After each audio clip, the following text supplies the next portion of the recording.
All right. Reveal your truth. When you were born, your soul shone bright.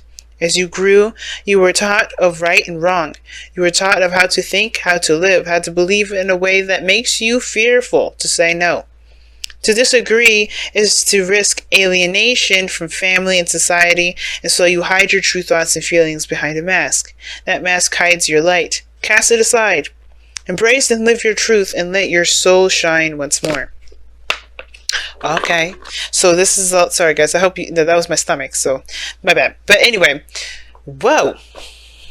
Okay, well, so this is about uncovering your true self. And uncovering your true self definitely comes with some definite hurdles that you have to jump through, right? Well, like I said, traditions, things that were taught when you were, as you grew up, things that you were, accustomed to understanding that if you do X, Y, and Z, then this will become of you. Well, this is about becoming fearless and letting your truth become known, taking your control, finding your control, finding your willpower, and making it so. Ending this feeling of not being completely you. Maybe starting from scratch and being able to heal, but ultimately to be you and stop with this inability to take control of your own life and do things in the way that you want to do them. Now, going into this relationship, this is the side I typically read for my clients. If you guys want your own soulmate reading, though, you can do so in Instago. But this is how I read for soulmate readings as far as you goes. But you're welcome to go into this side if this resonates with you better than this side, okay? Because this is just a general reading for you guys to see how this reading is going to go for you in a general manner. But, okay, how are you going into this relationship? The relationship between you and the soulmate has a lot to do with not necessarily value, but whether or not this is something you really want to continue to put your hard work and effort towards. Some of you guys, this may be, also trying to figure out what needs to be done to, to further the connection, to further the relationship. I think you guys hit a point in period where you kind of can't do more at this moment. So you're looking at other things that you could do in the meantime to kind of, to keep the momentum going. But I feel like you guys are also looking at what work needs to be done along that process. And it does kind of bring up, a bit of, I don't want to say frustration or sadness, but I kind of get this feeling like it definitely looks like work. It doesn't look like fun. It just looks like it's, what did you commit to? What are you willing to do? What is your focus? And I feel like you guys are trying to figure out, if this is something you really do want to get back into, some of you, because, this is going to require you to really put your whole entire focus into it.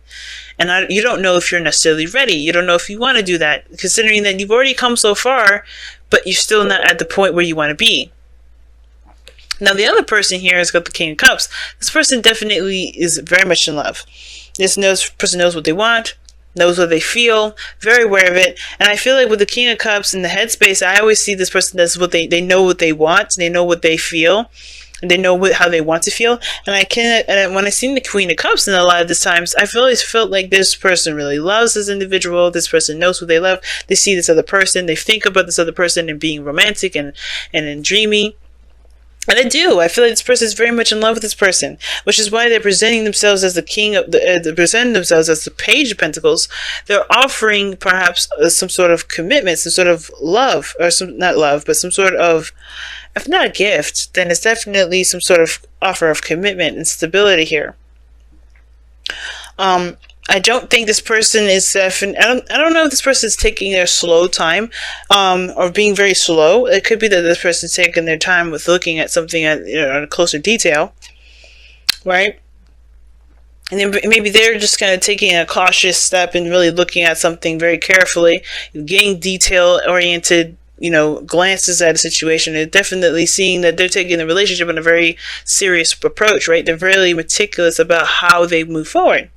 And usually the Page of Pentacles is not necessarily the meticulous one, but this is very detailed oriented kind of energy that I'm getting with the Page of Pentacles. But the other side has got the Moon. This person is definitely facing fears. This person seems confused, and this person seems to have like an understanding, at least with where the direction they're going. But the moon here, this person is either like extremely intense, extremely confused of themselves, but they're also, because they're going through fears of their own. And the reason why they are experiencing this and they're showing this and displaying this as their body has to do with the Two of Pentacles. I think they're kind of torn between two truths at this moment. And I was reading this for, I believe it was for Aries. Or no, it was for Taurus. They were like, the energy here was like they were torn between two truths. Like they believed one truth, but then they believed another. But they can't have both. They have to pick one. And I feel like this person does feel like an overwhelming sensation of something. You know, because the moon can be seriously intense and it can, in a way, be overwhelming in my eyes. But I feel like the Two of Swords is like something that they're not seeing to help them make the decision that they need to make. You know, so then, you know, and then they're not looking at how they feel about something. They're looking at all the work that they've put in. They're working out what work they need to continue to put in. And that can cause a lot of confusion because what they want, or what their heart wants, may be different from what their mind is trying to tell them they should want. And this person on the other side, though, the reason why they are showing the Page of Pentacles and the King of Cups here is because they're manifesting. This person is channeling their energy. I feel like they're channeling the energy to create something. Now, this is where it gets interesting because you have the Nine of Swords and the Fool. Now, we do have stress and anxiety here and maybe doubts. And this person here is so far showing maybe the slightest bit of doubt if we count the Page of Pentacles. But even that is like, it's still even a step in a small direction. It's a new small beginning towards a small direction. So it's a small step in a different direction, a new beginning, a new step, a new start, a small start. Nothing big, but it can be big later. And the Magician shows potential in my eyes. Like the Magician is, channeling energies and knowing the power rests within you to make something happen, to create something, to manifest something into your life. It takes you to do it. And I feel like this person understands that, which is why they're not moving so fast. They're taking a little bit of a closer look. They know what they want to feel, and they're trying to make sure this is actually that direction. Because they know once they start going down that road, they can only, it only goes further from there. But the challenge is the Ten of Swords. I'm going to clarify that. Why is the challenge that you and your soulmate face, why is that the Ten of Swords? What is the Ten of Swords trying to tell us? The reason why it's the Ten of Swords is because because of the Devil, and it's telling us of old attachments. The end of old attachments, or not old attachments, but attachments or addictions or patterns of behavior. Getting control over patterns of behavior. Or the end of it could be the ending of some sort of bound connection. Or the recovery of a connection that was bound, or a recovery of a connection between you and this individual, rather. We brought you two together with speed, passion, or not passion, but balance between your head and your heart, willpower, taking control of your life, so taking control of yourselves. That's what brought you two together. It was interesting. Like something drove you both together, that independence, that goal-oriented sort of feeling for you guys. Like that's what brought you two together. But now the ending of what you're giving your power away to, true understanding of your true power. Because I think for a lot of you guys were just pushing and pushing and pushing, right? Doing the best you can, keep it the balance. But tapping into your real potential here through the Devil, through seeing your true essence and being aware of what you're giving your power away to, and completely cutting that out too. From completely freeing yourself. That's what it looks like. That's why the probably the Fool is here too, because it's anxious. It does bring up a lot of anxieties when you're going down a new path, and you truly have to 100% rely on you. And there's nothing around you that would like help you or do anything like that, because this is truly 100% you at this point. You're separating yourself from all the attachments, all the old ways of thinking, all these, behaviors and patterns that that we've learned along the way that may have helped us at one point, but don't help us now. They just it keep us from what we wanted to do. It keeps us from growing, it keeps us from healing from the Ten of Swords. And I feel like that's why the moon is coming up for you, Cancer, right here in this point. Which is interesting too, because it's not a bad card. This is also your card here. Even though I know the moon, is, actually, no, the moon is Cancer, but the card is actually Pisces. But, okay. I feel like this is allowing you guys to, completely embrace what you feel, embrace the old stuff, embrace those old fears, so you can finally tackle them and conquer them once and for all, and no longer have those fears rule you, so you can truly go about your life and create something. But you first have to face the music. You first have to face the music, and I feel like it's not just you, it's him, it's this person too.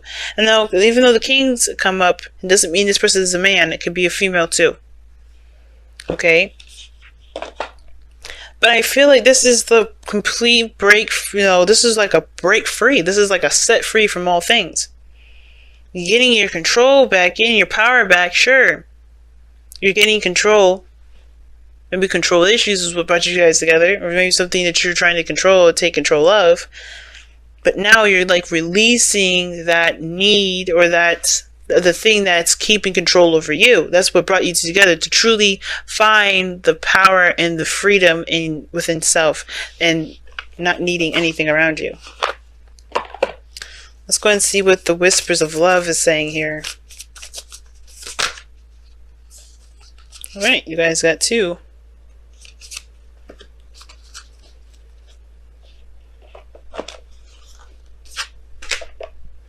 Alright, it says, focus on love and speak the language of love. Nice. So, speak the language of love. Loving words have the power to change someone's life, including your own. And we talk about changes, right? We're talking about a new beginning. Yeah, man. And I think that's the thing. Maybe there needs to be clarity in the situation, that clarity. But it starts by figuring out why, what's causing this confusion, right?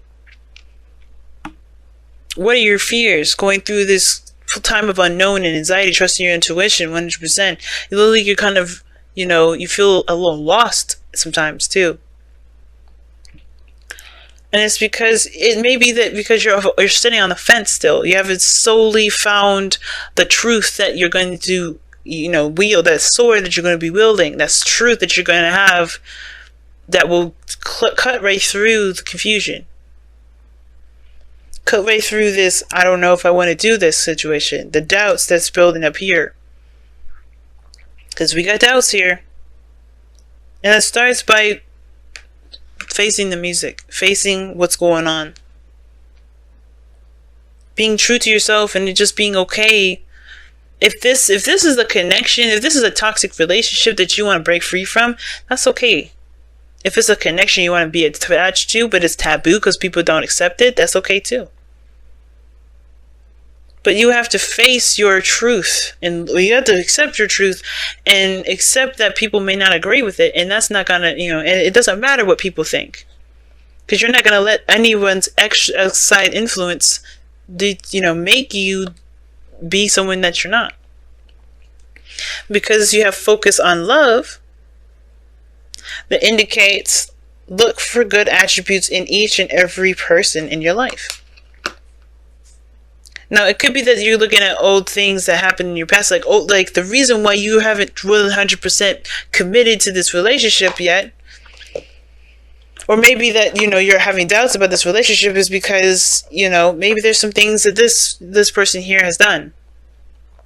Or maybe there's some patterns and stuff, or there's some behaviors that this relationship that needs to completely get cut down. Like, it needs to stop.